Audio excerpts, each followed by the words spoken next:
നമ്മൾ BLOമാർക്ക് കൊടുത്തിട്ടുള്ള ആപ്പ് ഉപയോഗിച്ച് വോട്ടർ പട്ടിക പരിശോധിക്കുമ്പോൾ ഒരേ വ്യക്തിയുടെ വിവരങ്ങളിൽ കാണുന്ന യുക്തിപരമായ വൈരുദ്ധ്യങ്ങളെയാണ് ലോജിക്കൽ ഡിസ്ക്രിപ്പൻസി എന്ന് പറയുന്നത്. ലോജിക്കൽ ഡിസ്ക്രിപ്പൻസി നടത്തുന്നത് ഒരിക്കലും ആരെയും വോട്ടർ പട്ടികയിൽ നിന്ന് പുറത്താക്കുക എന്നുള്ള ലക്ഷ്യത്തോടുകൂടിയല്ല ഇലക്ഷൻ കമ്മീഷൻ ഓഫ് ഇന്ത്യ നടത്തുന്നത്. നോട്ടീസ് കിട്ടിയിട്ടുണ്ടോ ഇല്ലയോ എന്നൊക്കെയുള്ള മറ്റു തർക്കങ്ങൾ ഒഴിവാക്കുന്നതിലേക്കായിട്ടാണ് അവരുടെ ഫോട്ടോ എടുക്കുന്നത്.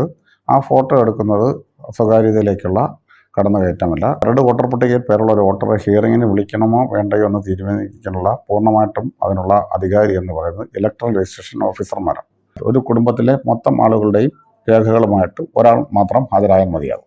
സമഗ്ര വോട്ടർ പട്ടിക പരിഷ്കരണത്തിന്റെ ഭാഗമായ കരട് പട്ടികയിൽ നിന്ന് പുറത്താക്കപ്പെട്ടവർക്ക് തിരികെ പട്ടികയിൽ കയറാനുള്ള അവസരമൊരുക്കി ഹിയറിങ്ങിനുള്ള സമയം ആരംഭിക്കുകയാണ്. നിരവധി സംശയങ്ങളാണ് ഇതുമായി ബന്ധപ്പെട്ട് ഒരുപാട് പേർ ചോദിച്ചിരുന്നത്. അവരുടെ സംശയങ്ങൾക്കുള്ള ഉത്തരം സഹിതമാണ് ഈ ഒരു വീഡിയോ തയ്യാറാക്കിയിരിക്കുന്നത്. നമ്മോടൊപ്പം ഷാനവാസ് സാറുണ്ട്, special village officer, revenue department, Thiruvananthapuram collectorate. ആദ്യം SIR കരട് പട്ടികയിൽ പേരുണ്ടോ എന്ന് ഇനി SMS-ലൂടെയും നമുക്കറിയാം. ഇതിനായി SMS-ൽ ടു സെൻഡ് എന്ന ഭാഗത്ത് അഥവാ നമ്പർ അടിക്കേണ്ട ഭാഗത്ത് 1950 എന്ന് ടൈപ്പ് ചെയ്യുക. ഇതിനുശേഷം ചാറ്റ് ചെയ്യുന്ന ഭാഗത്ത് അല്ലെങ്കിൽ മെസ്സേജ് ടൈപ്പ് ചെയ്യേണ്ട സ്ഥലത്ത് ECI എന്ന് ഇംഗ്ലീഷിൽ ടൈപ്പ് ചെയ്ത് ഒരു സ്പേസ് ഇട്ട ശേഷം നിങ്ങളുടെ വോട്ടേഴ്സ് ID കാർഡിലെ മുഴുവൻ നമ്പരും ടൈപ്പ് ചെയ്യണം. ശ്രദ്ധിക്കുക, നിങ്ങളുടെ വോട്ടേഴ്സ് ID കാർഡിന്റെ നമ്പർ WJR 23589574 ആണെന്ന് സങ്കല്പിക്കുക. അങ്ങനെയെങ്കിൽ ECI സ്പേസ് WJR 23589574 ഇങ്ങനെ ടൈപ്പ് ചെയ്ത് മെസ്സേജ് അയക്കണം. ഉടൻ തന്നെ അതിന് അനുമതി ചോദിക്കും. അതിൽ അലോ എന്ന് ക്ലിക്ക് ചെയ്യുക. ശേഷം അല്പസമയത്തിനകം നിങ്ങൾക്ക് മറുപടി SMS ലഭിക്കും. മറുപടി മെസ്സേജ് വരുന്നത് നോട്ട് ഫൗണ്ട് എന്നാണെങ്കിൽ അല്ലെങ്കിൽ എറർ എന്നാണ് എങ്കിൽ പുതിയ കരട് പട്ടികയിൽ നിങ്ങൾ ഉൾപ്പെട്ടിട്ടില്ല എന്നാണ് അർത്ഥം. ഇങ്ങനെയുള്ളവർ BLOയെ ഉടൻ ബന്ധപ്പെടുകയാണ് വേണ്ടത്. നമുക്കിനി ഷാനവാസ് സാറിലേക്ക് വരാം. ഷാനവാസ് സാർ, ഈ SIR ഹിയറിംഗ് നടപടികൾ ആരംഭിച്ചിരിക്കുകയാണല്ലോ. ഇപ്പോൾ ജനങ്ങളുടെ പ്രധാന ആശങ്ക ലോജിക്കൽ ഡിസ്ക്രപ്പൻസീസ് എന്ന യുക്തിപരമായ പിഴവുകളെ കുറിച്ചാണ്. എന്താണ് ഈ ലോജിക്കൽ ഡിസ്ക്രപ്പൻസീസ് എന്ന പിഴവുകൾ? ഇത് എങ്ങനെയാണ് സംഭവിക്കുന്നത്? 2025 ഡിസംബർ മാസം 23-ാം തീയതി നിലവിൽ വന്ന കരട് വോട്ടർ പട്ടികയുടെ അടിസ്ഥാനത്തിലുള്ള നടപടികളുടെ ഭാഗമായിട്ടാണ് ഈ ലോജിക്കൽ ഡിസ്ക്രിപ്പൻസി എന്ന് പറയുന്നത്. എന്താണ് ലോജിക്കൽ ഡിസ്ക്രിപ്പൻസി? നമ്മൾ BLOമാർക്ക് കൊടുത്തിട്ടുള്ള ആപ്പ് ഉപയോഗിച്ച് വോട്ടർ പട്ടിക പരിശോധിക്കുമ്പോൾ ഒരേ വ്യക്തിയുടെ വിവരങ്ങളിൽ കാണുന്ന യുക്തിപരമായ വൈരുദ്ധ്യങ്ങളെയാണ് ലോജിക്കൽ ഡിസ്ക്രിപ്പൻസി എന്ന് പറയുന്നത്. യുക്തിപരമായ വൈരുദ്ധ്യങ്ങൾ എന്ന് പറഞ്ഞാൽ അതിൻ്റെ ഇംഗ്ലീഷാണ് ലോജിക്കൽ ഡിസ്ക്രിപ്പൻസി. അതായത് നമ്മൾ ഒരാളിൻ്റെ വിവരങ്ങൾ അപ്ലോഡ് ചെയ്തതിന് ശേഷം അതിൽ വരുന്ന ചില പൊരുത്തക്കേടുകൾ, ഉദാഹരണത്തിന് പേര്, ഇൻഷ്യല്, പിന്നെ അതിൽ വരുന്ന ആ പൊരുത്തക്കേടുകളെയാണ് ലോജിക്കൽ ഡിസ്ക്രിപ്പൻസി എന്ന് പറയുന്നത്. 2002 വിവരങ്ങളുമായിട്ട് പഴയ SIRമായിട്ട് കണക്ട് ചെയ്യുമ്പോൾ ഉള്ള ആ വിവരങ്ങളും നിലവിൽ കൊടുത്ത വിവരങ്ങളും തമ്മിൽ പൊരുത്തപ്പെടാതെ വരുമ്പോഴാണ് ലോജിക്കൽ ഡിസ്ക്രിപ്പൻസി വരുന്നത്. 2002 വിവരങ്ങളുമായിട്ട് പൊരുത്തപ്പെടാത്തതാണ് ലോജിക്കൽ ഡിസ്ക്രിപ്പൻസി കൊണ്ട്, അതായത് യുക്തിപരമായ കാര്യങ്ങൾ ചെയ്യുന്നതിലുള്ള വിഷയങ്ങൾ എന്നതാണ് അതുകൊണ്ട് ഉദ്ദേശിക്കുന്നത്. യുക്തിപരമായ വൈരുദ്ധ്യങ്ങൾ. ഈ ലോജിക്കൽ ഡിസ്ക്രപ്പൻസീസ് കാരണം വോട്ടർ പട്ടികയിൽ നിന്ന് പുറത്താകുന്ന സാഹചര്യമുണ്ടോ? അത്തരത്തിലൊരു ആശങ്കയ്ക്ക് അടിസ്ഥാനമുണ്ടോ? ലോജിക്കൽ ഡിസ്ക്രിപ്പൻസി നടത്തുന്നത് ഒരിക്കലും ആരെയും വോട്ടർ പട്ടികയിൽ നിന്ന് പുറത്താക്കുക എന്നുള്ള ലക്ഷ്യത്തോടുകൂടിയല്ല ഇലക്ഷൻ കമ്മീഷൻ ഓഫ് ഇന്ത്യ നടത്തുന്നത്. അത് നിലവിലെ വോട്ടർ പട്ടിക ശുദ്ധീകരിക്കുക എന്നുള്ള ലക്ഷ്യമാണ് ഉള്ളത്. അതിൽ വരുന്ന തെറ്റുകളെല്ലാം തന്നെ കുത്ത്, കോമ, പേര്, ഫോട്ടോയിലുള്ള മിസ്റ്റേക്കുകൾ, അങ്ങനെയുള്ള എല്ലാ കാര്യങ്ങളും തിരുത്തുക എന്നുള്ളതാണ് അതുകൊണ്ട് ഉദ്ദേശിക്കുന്നത്. വ്യാപകമായി ഇത്തരം പിഴവുകൾ ഉണ്ടായിട്ടുണ്ടല്ലോ. ബൂത്ത് അടിസ്ഥാനത്തിൽ തന്നെ 50-നും 100-നും ഇടയ്ക്ക് ആളുകൾ പിഴവുള്ളവരുടെ പട്ടികയിലുണ്ട്. ഇത് തിരുത്തുന്നതിനായി വോട്ടർമാർ എന്താണ് ചെയ്യേണ്ടത്? എന്തെല്ലാം രേഖകൾ ഹാജരാക്കണം? ലോജിക്കൽ ഡിസ്ക്രിപ്പൻസിയുടെ ഭാഗമായിട്ട് വോട്ടർമാരെ 3 തിരിച്ചിട്ടുണ്ട്. ഒന്ന് 1/7/1987 മുമ്പ് ജനിച്ചവർ. 2 1/7/1987 2/12/2004 ഇടയിൽ ജനിച്ചവർ. 3 2/12/2004 ശേഷം ജനിച്ചവർ. ഈ 1/7/1987 മുമ്പ് ജനിച്ചവരാണെങ്കിൽ അവർ അവരുടെ കൈവശമുള്ള ഏതെങ്കിലും ഒരു രേഖ നൽകിയാൽ മതിയാവും. മറ്റൊന്നും തന്നെ നൽകേണ്ടതില്ല.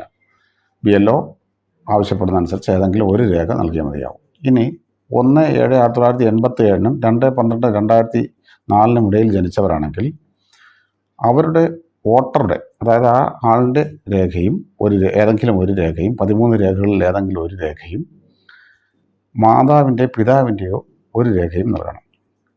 ഇനി 2004 ശേഷം ജനിച്ചവരാണെങ്കിൽ വോട്ടറുടെ രേഖയും മാതാവിൻ്റെയും പിതാവിൻ്റെയും രണ്ടുപേരുടെയും രേഖകളും നൽകണം. ഈ പിഴവുള്ളവരുടെ പട്ടികയിൽ ഉൾപ്പെട്ടിട്ടുണ്ടോ എന്ന് നമുക്ക് എങ്ങനെയാണ് അറിയാൻ സാധിക്കുക? ഇത്തരക്കാരെ BLOമാർ നേരിട്ട് വിളിക്കുകയാണോ ചെയ്യുന്നത്? അതെ.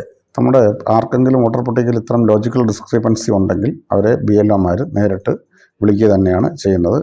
മാത്രമല്ല അവർക്ക് ചിലപ്പോൾ നോട്ടീസും ഇയറോ നൽകാൻ പറയുന്നുണ്ടെങ്കിൽ അതും നൽകുന്നതാണ്. യുക്തിപരമായ പൊരുത്തക്കേടുകൾ അല്ലെങ്കിൽ ലോജിക്കൽ ഡിസ്ക്രിപ്പൻസീസ് ഉള്ള കേസുകളിൽ വോട്ടറുടെ പക്കൽ മതിയായ രേഖകൾ ഇല്ലാത്ത സാഹചര്യം ഉണ്ടായാൽ എന്താണ് ചെയ്യേണ്ടത്? ലോജിക്കൽ ഡിസ്ക്രിപ്പൻസിയുടെ ഭാഗമായിട്ട്, അതായത് യുക്തിപരമായ പൊരുത്തക്കേടുകൾ ഉള്ള വോട്ടർമാർ മതിയായ രേഖകളില്ലെങ്കിൽ BLOയുടെ സാക്ഷ്യപത്രം എന്ത് ചെയ്യാം, ഇതിലേക്കായിട്ട് ഉപയോഗിച്ച് വോട്ടർ പട്ടിക അവരുടെ പേര് ഉൾപ്പെടുത്താൻ കഴിയും. സാർ, മറ്റൊരു സംശയമുള്ളത്, ഇവിടെ ഹിയറിങ്ങിന് നോട്ടീസ് കൊടുക്കുമ്പോൾ നോട്ടീസ് സ്വീകരിക്കുന്ന ആളുടെ ഫോട്ടോ BLO എടുക്കും എന്നാണല്ലോ പറയുന്നത്. ഇത് സ്വകാര്യതയിലേക്കുള്ള കടന്നുകയറ്റമല്ലേ? ഒരിക്കലുമല്ല. ഇലക്ഷൻ കമ്മീഷൻ ഓഫ് ഇന്ത്യ പറഞ്ഞിരിക്കുന്നതനുസരിച്ച് BLO നൽകുന്ന നോട്ടീസ് അതിലുണ്ടാകുന്ന മറ്റ് തർക്കങ്ങൾ ഒഴിവാക്കുന്നതിനായിട്ട്, നോട്ടീസ് കിട്ടിയിട്ടുണ്ടോ ഇല്ലയോ എന്നൊക്കെയുള്ള മറ്റ് തർക്കങ്ങൾ ഒഴിവാക്കുന്നതിലേക്കായിട്ടാണ് അവരുടെ ഫോട്ടോ എടുക്കുന്നത്. ആ ഫോട്ടോ എടുക്കുന്നത് സ്വകാര്യതയിലേക്കുള്ള കടന്നുകയറ്റമല്ല. അത് ഇലക്ഷൻ കമ്മീഷൻ ഓഫ് ഇന്ത്യ പറഞ്ഞിരിക്കുന്ന മാനദണ്ഡങ്ങളിൽ ഒന്നാണ്. ഒരു വോട്ടർ കൃത്യമായ രേഖകൾ അപ്ലോഡ് ചെയ്തിട്ടുണ്ട് എങ്കിൽ ഹിയറിംഗ് സമയത്ത് അദ്ദേഹം നേരിട്ട് ഹാജരാകുന്നത് നിർബന്ധമാണോ?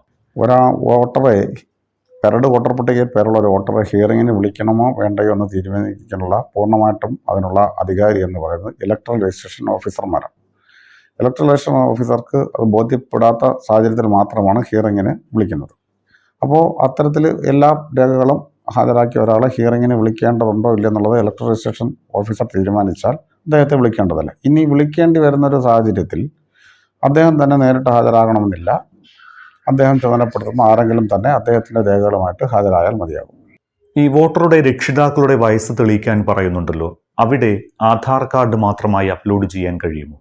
Election commission of India supreme കോടതി വിധിയെ തുടർന്ന് ആധാർ ഒരു മതിയായ രേഖയായിട്ട് അംഗീകരിച്ചിട്ടുണ്ടെങ്കിലും ആ ഒരു രേഖ കൊണ്ട് മാത്രം വോട്ടർ പട്ടികയിൽ പേര് പറ്റില്ല. പകരം ആധാറിനോടൊപ്പം തന്നെ BLOയ്ക്ക് ഒരു declaration form election commission of India നൽകിയിട്ടുണ്ട്.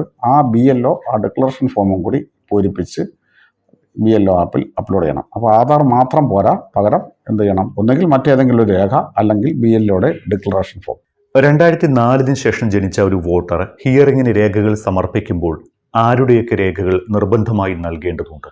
2004 ശേഷം ജനിച്ച ആളുകൾ, അതായത് 2/12/2000 ശേഷം ജനിച്ച ആളുകൾക്ക് അവരുടെ ഒരു ഇലക്ഷൻ കമ്മീഷൻ ഓഫ് ഇന്ത്യ പറഞ്ഞിരിക്കുന്ന ആ ജനിച്ച ആളിൻ്റെ, ആ വോട്ടറുടെ ഒരു രേഖയും മാതാവിൻ്റെ പിതാവിൻ്റെ രണ്ടിൽ ആരെങ്കിലും ഒരാളുടെ ഒരു രേഖയും 13 രേഖകളിൽ ഏതെങ്കിലും ഒരു രേഖയും നൽകണം. ഒരു രേഖ നൽകിയാൽ മതി. 1987 മുൻപ് ജനിച്ചവർക്ക് വോട്ടർ പട്ടികയുമായി ബന്ധപ്പെട്ട നടപടികൾക്ക് ആരുടെ രേഖകളാണ് ആവശ്യമായി വരിക? 1/7/1987 മുമ്പ് ജനിച്ചവർക്ക് അവരുടെ സ്വന്തം ആയിട്ടുള്ള ഇലക്ഷൻ കമ്മീഷൻ ഓഫ് ഇന്ത്യ പറഞ്ഞിരിക്കുന്ന 13 രേഖകളിൽ ഏതെങ്കിലും ഒരെണ്ണം മതിയാകും. സാർ, മറ്റൊരു സംശയം നിരവധി പേർക്കും ഉള്ളതാണ്. ഒരു സ്ഥലത്തില്ലാത്ത വോട്ടർക്ക് നോട്ടീസ് നൽകുമ്പോൾ അടുത്ത ബന്ധുക്കൾ പോലും ആ സ്ഥലത്ത് ഇല്ല, അവരെ കണ്ടെത്താൻ കഴിഞ്ഞില്ല എങ്കിൽ BLO എന്ത് നടപടി സ്വീകരിക്കണം? വോട്ടർ പട്ടികയിൽ പേരുള്ള, കരട് വോട്ടർ പട്ടികയിൽ പേരുള്ള ഒരാൾ നാട്ടിലില്ലാത്തൊരു സാഹചര്യത്തിൽ, അദ്ദേഹത്തിൻ്റെ ബന്ധുക്കൾ മറ്റും തന്നെ ആരും തന്നെ ഇല്ലാത്തൊരു സാഹചര്യത്തിൽ ഇലക്ഷൻ കമ്മീഷൻ ഓഫ് ഇന്ത്യയുടെ നിർദ്ദേശപ്രകാരം BLO അവർ ഫോൺ മുഖാന്തരം ബന്ധപ്പെട്ട് അവരിൽ നിന്നുള്ള സത്യവാങ്മൂലം, അതായത് ഫോൺ വഴി നൽകുന്ന അവരുടെ പിന്നെ മൊഴി രേഖപ്പെടുത്തി അത് അപ്ലോഡ് ചെയ്താൽ മതിയാവും BLO. അതിനുള്ള സൗകര്യം BLO ആപ്പിൽ ഉണ്ട്. സർ, ഒരുപക്ഷേ ഒരു കുടുംബത്തിലെ ഭൂരിഭാഗം പേരും സ്ഥലത്തില്ലാത്ത ഒരു സാഹചര്യത്തിൽ ഹിയറിങ്ങിനായിട്ട് ആ കുടുംബത്തിലെ ആരെങ്കിലും ഒരാൾ ഹാജരായാൽ മതിയോ? ഹിയറിങ്ങിനായിട്ട് ഒരാൾ മാത്രം ഹാജരായാൽ മതി. ഒരു കുടുംബത്തിലെ മൊത്തം ആളുകളുടെയും രേഖകളുമായിട്ട് ഒരാൾ മാത്രം ഹാജരായാൽ മതിയാകും. ഷാനവാസ് സാർ, കരട് പട്ടികയിൽ നിന്ന് പുറത്തായവർക്കുള്ള ഹിയറിംഗ് നോട്ടീസ് തയ്യാറാക്കി നൽകി തുടങ്ങിയല്ലോ. എങ്ങനെയാണ് ഇനി ഇതിൻ്റെ നടപടിക്രമങ്ങൾ എന്നൊന്ന് വിശദീകരിക്കാമോ? കരട് വോട്ടർ പട്ടികയിൽ നിന്നും പുറത്തായവർക്ക് ഇപ്പോൾ ഹിയറിംഗ് ഇല്ല. കരട് വോട്ടർ പട്ടികയിൽ നിന്നും പുറത്തായവർ പുതുതായിട്ട് ഫോം 6 കൊടുത്തുകൊണ്ട് എന്ത് ചെയ്യണം? വോട്ടർ പട്ടികയിൽ പേര് ചേർക്കുന്നുണ്ട്, പുതിയ അപേക്ഷ നൽകണം. ഹിയറിംഗിന് ഹാജരാകുമ്പോൾ സമർപ്പിക്കേണ്ട രേഖകൾ സംബന്ധിച്ച് ആശയക്കുഴപ്പം ഇപ്പോഴും ആളുകൾക്ക് മാറിയിട്ടില്ല. ആധാർ അംഗീകൃത തിരിച്ചറിയൽ രേഖയല്ല എന്ന് പറയുകയും ചെയ്യുന്നു. അപ്പോൾ എന്താണ് ചെയ്യേണ്ടത്? ആധാർ മാത്രം ഉപയോഗിച്ചുകൊണ്ട് നിലവിൽ ആ രേഖ മാത്രം അപ്ലോഡ് ചെയ്തുകൊണ്ട് ഈ ലോജിക്കൽ ഡിസ്ക്രിപ്പൻസി അല്ലെങ്കിൽ നമ്മുടെ ഹിയറിംഗ് ഒഴിവാക്കുന്നത് സംബന്ധിച്ചുള്ള നിർദ്ദേശം അത് മാത്രം കൊണ്ട് കഴിയില്ല. പകരം ആധാർ മാത്രമുള്ള ആളുകൾ മറ്റേതെങ്കിലും ഒരു രേഖയോ അല്ലെങ്കിൽ BLOക്ക് ഒരു ഡിക്ലറേഷൻ ഫോം നൽകിയിട്ടുണ്ട്. ഇത് BLO ഇദ്ദേഹം വോട്ടറാണെന്നുള്ളത് ബോധ്യപ്പെട്ട് ആ BLO ഡിക്ലറേഷൻ ഫോം കൂടി ആധാറിനോടൊപ്പം അപ്ലോഡ് ചെയ്യേണ്ടതുണ്ട്. നിരവധി ആളുകൾ ഈ ആധാറിനപ്പുറം മറ്റ് രേഖകൾ ഇല്ലാത്തവരായി ഉണ്ടാകില്ലേ? അവരൊക്കെ എന്താണ് ചെയ്യേണ്ടത്? സെക്കൻഡ് ഡോക്യുമെന്റിന്റെ ആവശ്യകത എന്താണ്? ആധാർ സുപ്രീം കോടതി വിധിയെ തുടർന്ന് ഇലക്ഷൻ കമ്മീഷൻ ഓഫ് ഇന്ത്യ ഒരു രേഖയെ അംഗീകരിച്ചിട്ടുണ്ടെങ്കിലും ആധാർ മാത്രം ഉപയോഗിച്ച് എന്ത് ചെയ്യാൻ കഴിയില്ല? വോട്ടർ പട്ടികയിലെ മാപ്പിങ്ങോ ലോജിക്കൽ ഡിസ്ക്രിപ്പൻസിയോ ഒന്നും ശരിയാക്കാൻ കഴിയില്ല. എന്നാൽ ആധാർ മാത്രമുള്ളവർ മറ്റേതെങ്കിലും രേഖകളൊന്നും തന്നെ ഇല്ലെങ്കിൽ ആധാറിനോടൊപ്പം BLO നൽകുന്ന ഒരു ഡിക്ലറേഷൻ അതും കൂടെ പൂരിപ്പിച്ച് അപ്ലോഡ് ചെയ്താൽ മാത്രമേ അദ്ദേഹം വോട്ടർ പട്ടികയിൽ വരികയുള്ളൂ. അത് BLOയുടെ ഉത്തരവാദിത്തമാണ്. സാറേ, ഈ ഹിയറിംഗ് സമയത്ത് ഹാജരാകാൻ കഴിഞ്ഞില്ല എങ്കിൽ എന്തു ചെയ്യണം? മറ്റൊരു അവസരം കൂടി കിട്ടുമോ? ഒരാൾക്ക് ഒരു തവണ മാത്രമേ ഈ സമയം നീട്ടി നൽകുകയുള്ളൂ? ഇലക്ഷൻ കമ്മീഷൻ ഓഫ് ഇന്ത്യയുടെ നിർദ്ദേശപ്രകാരം ഹിയറിങ്ങിനായിട്ട് 7 ദിവസത്തെ നോട്ടീസ് പരിധി നൽകിക്കൊണ്ടാണ് ഹിയറിംഗ് നോട്ടീസ് നൽകുന്നത്. ആ ദിവസങ്ങളിൽ നമുക്ക് എത്തിച്ചേരാൻ കഴിയാത്ത സാഹചര്യം ഉണ്ടെങ്കിൽ അത് നമ്മൾ ERO അതിന് ബോധ്യപ്പെടുന്ന സാഹചര്യത്തിൽ 1 or 2 തവണയും കൂടെ ഹിയറിങ്ങിനായിട്ട് തരുന്നത് EROയുടെ വിവേചനാധികാരമാണ്. ഒരുപക്ഷെ ഈ നൽകിയ അവസരങ്ങളിലൊന്നും ഹിയറിങ്ങിന് ഹാജരാകാൻ കഴിഞ്ഞില്ല എന്നിരിക്കട്ടെ, അവർ സ്ഥിരമായി വോട്ടർ പട്ടികയിൽ നിന്ന് പുറത്താകാനുള്ള ഒരു സാധ്യതയുണ്ടോ? പിന്നീട് ഇവർക്ക് കന്നി വോട്ടറായി പോലും വോട്ട് ചേർക്കാൻ അവസരമില്ലാതായി വരുമോ? ഏതെങ്കിലും സാഹചര്യത്തിൽ ഹിയറിങ്ങിന് ഹാജരാകാൻ കഴിയുന്നില്ല എന്നുണ്ടെങ്കിൽ അവർ സ്ഥിരമായിട്ട് വോട്ടർ പട്ടികയിൽ നിന്ന് പുറത്താകുന്ന സാഹചര്യമൊന്നും തന്നെ ഇല്ല. അവർക്ക് ഫോം നമ്പർ 6 കൊടുത്തുകൊണ്ട് പുതുതായിട്ട് വോട്ടർ പട്ടികയിൽ പേര് ചേർക്കാൻ കഴിയുന്നതാണ്. അതിന് മറ്റ് തടസ്സങ്ങളൊന്നും തന്നെ ഇല്ല. സാർ, മറ്റൊരു സംശയമുള്ളത് പ്രവാസികളെ കുറിച്ചാണ്. അതായത് സാധാരണ വോട്ടറായി വോട്ട് ചേർത്ത ശേഷം പിന്നീട് പ്രവാസ ജീവിതം ആരംഭിച്ച ഒരാൾ, അദ്ദേഹത്തെ പട്ടികയിൽ നിന്ന് പുറത്താക്കുന്ന സാഹചര്യം ഉണ്ടാകുമോ? ഇവർ എന്താണ് ചെയ്യേണ്ടത് ഹിയറിങ്ങിനായിട്ട് വന്നില്ല എങ്കിൽ?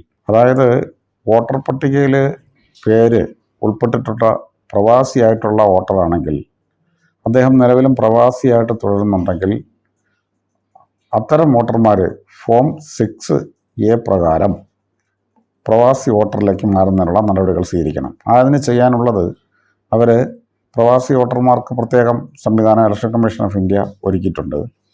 നിലവിലെ വോട്ടർ പട്ടികയിൽ ഉൾപ്പെട്ടിട്ടുള്ള പ്രവാസി വോട്ടർമാർ ഫോൺ നമ്പർ 6 കൊടുത്തുകൊണ്ട് അവരുടെ ഒഴിവാക്കൽ പൂർത്തീകരിച്ച് സാധാരണ പ്രവാസി വോട്ടർമാർ ഹിയറിങ്ങിന് ഹാജരാകേണ്ടവരുടെ പട്ടികയിൽ ഉണ്ട് എങ്കിൽ അവർ എന്താണ് ചെയ്യേണ്ടത്? ഹിയറിംഗ് നോട്ടീസ് നേരിട്ട് നൽകണമെന്നും ആ ആൾ നേരിട്ട് ഹാജരാകണം എന്നുമാണല്ലോ പറയുന്നത്. സാധാരണ വോട്ടറായിരുന്ന പ്രവാസികൾക്ക് ഇത് തടസ്സമല്ലേ? അല്ല, പ്രവാസി വോട്ടർമാർക്ക് ഹിയറിങ്ങിനായിട്ട് ഹാജരാകുന്നതിന് ഇലക്ഷൻ കമ്മീഷൻ ഓഫ് ഇന്ത്യയുടെ നിർദ്ദേശപ്രകാരം സംവിധാനം ഒരുക്കുമെന്നുള്ളതാണ് അറിയിച്ചിട്ടുള്ളത്. അതിൻ്റെ നടപടികൾ തുടർന്നു വരികയാണ്. സർ, അപ്പോൾ ഇത്തരം പ്രവാസി വോട്ടർമാർ പട്ടികയിൽ നിന്ന് പുറത്തായാൽ അവരും കന്നി വോട്ടർമാരെ പോലെ വീണ്ടും വോട്ട് ചേർക്കേണ്ടി വരില്ലേ? ഇതിന് മറ്റെന്തെങ്കിലും പരിഹാരം നിലവിലെ വോട്ട് നിലനിർത്തിക്കൊണ്ട് തന്നെ ചെയ്യാൻ പറ്റുമോ? അല്ല, പ്രവാസി വോട്ടർമാരെ പുറത്താകുന്ന സാഹചര്യം ഒഴിവാക്കുന്നതിനുള്ള നടപടികളാണ് ഇലക്ഷൻ കമ്മീഷൻ ഓഫ് ഇന്ത്യ സ്വീകരിക്കുന്നത്. അതിനുള്ള നടപടികളാണ് ഈ സംസ്ഥാനത്ത് EROമാരും സ്വീകരിക്കുന്നത്. അതിനുള്ള നിർദ്ദേശങ്ങളൊക്കെ തുടർന്ന് വരുന്ന ദിവസങ്ങളിൽ വ്യക്തമായിട്ട് ലഭ്യമാകും. ഒറ്റപ്പെട്ട് താമസിക്കുന്ന കുടുംബങ്ങളിലെ പലരും SIR കരട് പട്ടികയ്ക്ക് പുറത്താണല്ലോ. ഇവരുടെ വോട്ടവകാശം നഷ്ടമാകുമോ എന്ന ആശങ്കയും നിലനിൽക്കുന്നുണ്ട്. എന്താണ് ഇതേക്കുറിച്ചുള്ള ഒരു വിശദീകരണം? ഒറ്റയ്ക്ക് താമസിക്കുന്നവർ വോട്ടർ പട്ടികയിൽ നിന്നും പുറത്താകുന്ന ഒരു സാഹചര്യം, അങ്ങനെയുള്ള സാഹചര്യം നിലവിലില്ല. അത് തെറ്റായ ഒരു പ്രചരണമാണ്. എല്ലാവരെയും ഉൾപ്പെടുത്തുക എന്നുള്ളതാണ് ഇലക്ഷൻ കമ്മീഷൻ ഓഫ് ഇന്ത്യയുടെ രീതി. അതിനാണ് നടപടികൾ സ്വീകരിക്കുന്നത്. അതിനിവിടെ രാഷ്ട്രീയ പാർട്ടികളുമായിട്ട് ബന്ധപ്പെട്ട് വ്യക്തമായിട്ട് ബൂത്ത് ലെവൽ ഏജന്റുമാരുണ്ട്. എല്ലാ രാഷ്ട്രീയ പാർട്ടികൾക്കും ബൂത്ത് ലെവൽ ഏജന്റുമാരുണ്ട്. അതിനുള്ള ഇടപെടൽ നടത്തുന്നതിന് അവർക്ക് അധികാരമുള്ളതാണ്. പുതിയ വോട്ടറാകാൻ ഫോം 6 വഴി ഓൺലൈനായി അപേക്ഷ നൽകുമ്പോൾ സംഭവിക്കുന്ന പിഴവ് നേരിട്ട് തിരുത്താൻ ഓൺലൈനിൽ സാധിക്കില്ലല്ലോ. ഇത്തരക്കാർ പിന്നീട് എന്താണ് ചെയ്യേണ്ടത്? നമ്മൾ നൽകിയ ഒരു അപേക്ഷയിൽ എന്തെങ്കിലും മിസ്റ്റേക്കുകൾ വന്നിട്ടുണ്ടെങ്കിൽ നമുക്ക് ഫൈനൽ വോട്ടർ പട്ടിക വരുന്നതിന് മുമ്പ് ആ പിഴവ് പരിശോധിച്ച് ആ പിഴവ് തിരുത്തുന്നതിന് BLOമായിട്ട് ബന്ധപ്പെട്ട് സുഖമായിട്ട് അത് തിരുത്താവുന്നതാണ്. BLO ആപ്പിൽ അതിനുള്ള സൗകര്യമുണ്ട്. അവർക്കതിന് ഏത് സമയത്ത് എഡിറ്റ് ചെയ്യുന്നതിനുള്ള ഓപ്ഷനുമുണ്ട്. ഒരാൾക്ക് ഒരു തവണ മാത്രമാണോ ഓൺലൈനിൽ അപേക്ഷിക്കാൻ അവസരമുള്ളത്? ഒരുപക്ഷെ ഈ ഓൺലൈനായി അപേക്ഷിക്കുന്ന സമയം തെറ്റ് സംഭവിച്ചാൽ അത് റദ്ദാക്കി വീണ്ടും അപേക്ഷിക്കാൻ സാധിക്കും. അല്ല, നമ്മൾ ഓൺലൈൻ അപേക്ഷ നൽകിയാൽ ആയതിൽ തെറ്റ് വന്നിട്ടുണ്ടെങ്കിൽ BLOയെ സമീപിച്ചുകൊണ്ട് BLO ആപ്പ് വഴി അത് ശരിയാക്കാൻ കഴിയുന്നതാണ്. അതിനകത്ത് വേറെ നിയമതടസ്സങ്ങളൊന്നും തന്നെയില്ല. ഈ പിഴവ് സംഭവിച്ചാൽ തിരുത്തേണ്ടത് BLOയുടെ ഫീൽഡ് വേരിഫിക്കേഷനിലാണ് എന്ന് പറയപ്പെടുന്നു. ഇത് എങ്ങനെയാണ് സാധിക്കുക? BLOയെ വോട്ടറാണോ വിളിക്കേണ്ടത്, അതോ BLO വോട്ടറെ നേരിട്ട് ബന്ധപ്പെടുമോ? അല്ല, അത് നമ്മുടെ BLOയും വോട്ടറും പരസ്പരം ഉള്ള ഒരു വിശ്വാസവും പരസ്പരം നിയമപരമായിട്ടുള്ള കാര്യങ്ങളൊക്കെ അടിസ്ഥാനമാക്കിയാണ് SIR മുന്നോട്ട് പോകുന്നത്. ഞാൻ പറഞ്ഞത്, ഈ വോട്ടറുടെ വോട്ട് എന്ന് പറയുന്ന അവകാശം ഉറപ്പാക്കുന്നതിനായിട്ട് വോട്ടർക്കും ഉത്തരവാദിത്തമുണ്ട്, അതുപോലെ തന്നെ BLOയ്ക്കും ഉത്തരവാദിത്തമുണ്ട്. അപ്പോൾ രണ്ടുപേരും പരസ്പരം ആവശ്യപ്പെടുന്ന രേഖകൾ പരസ്പര വിശ്വാസത്തിൽ വ്യക്തമായിട്ട് ഉള്ള രേഖകൾ നൽകേണ്ടത് നിയമപരമായ അവരുടെ ബാധ്യതയാണ്. സാർ, ഒരുപക്ഷെ നമ്മൾ ഒരു തവണ അപ്ലൈ ചെയ്ത ശേഷം അത് റദ്ദ് ചെയ്ത് വീണ്ടും അപേക്ഷ സമർപ്പിക്കുന്നത് നിലവിലെ അപേക്ഷ നിരസിക്കാനും വോട്ടവകാശം നഷ്ടപ്പെടാനും കാരണമാകും? ഇല്ലല്ല, അത്തരത്തിലുള്ള കാരണങ്ങളൊന്നും തന്നെ ഉണ്ടാകും. എത്രത്തോളം വോട്ടർമാർക്കാണ് ഇപ്പോൾ ഹിയറിംഗ് നോട്ടീസ് തയ്യാറായിട്ടുള്ളത്? ഇവർക്ക് പുറമെ ഇനി ഹിയറിംഗിന് ആളുകൾ ഉണ്ടാകുമോ? ഹിയറിംഗ് എത്രത്തോളം ആളുകൾക്ക് വേണമെന്നുള്ളത് ഓരോ ബൂത്ത് അടിസ്ഥാനത്തിലാണ് ഉണ്ടാവുക. അത് ഓരോ ബൂത്തിലും വ്യത്യസ്തമായിരിക്കും. അപ്പോൾ ERO നൽകുന്ന ഹിയറിംഗ് നോട്ടീസ് നേരിട്ട് BLOമാർ വോട്ടർമാർക്ക് നൽകി ആ എണ്ണം പിന്നെ നമുക്ക് ഹിയറിംഗ് കഴിഞ്ഞതിന് ശേഷമേ കറക്റ്റായിട്ടുള്ളത് അറിയാൻ കഴിയുള്ളൂ. ഈ കണ്ടെത്താനാകാത്തവർ എന്ന വിഭാഗത്തിൽ പെടുന്നവരെ കണ്ടെത്താൻ സാധിച്ചിട്ടുണ്ട് എങ്കിൽ അവർ എന്താണ് ചെയ്യേണ്ടത്? അവർക്ക് ഇനി ഹിയറിംഗ് ഉണ്ടാകുമോ, അതോ കരട് പട്ടികയിൽ ഇല്ലാത്തതിനാൽ ഫോം 6 ഉപയോഗിച്ച് ചേർക്കേണ്ടി വരുമോ? അവർ പുതുതായിട്ട് ചേർക്കേണ്ടി വരും. ഫോം 6 ഉപയോഗിച്ച് ചേർക്കേണ്ടി വരും. എന്തായാലും വളരെയധികം നന്ദി സാർ, എത്രയും നന്നായി കാര്യങ്ങൾ വിശദീകരിച്ചതിന്.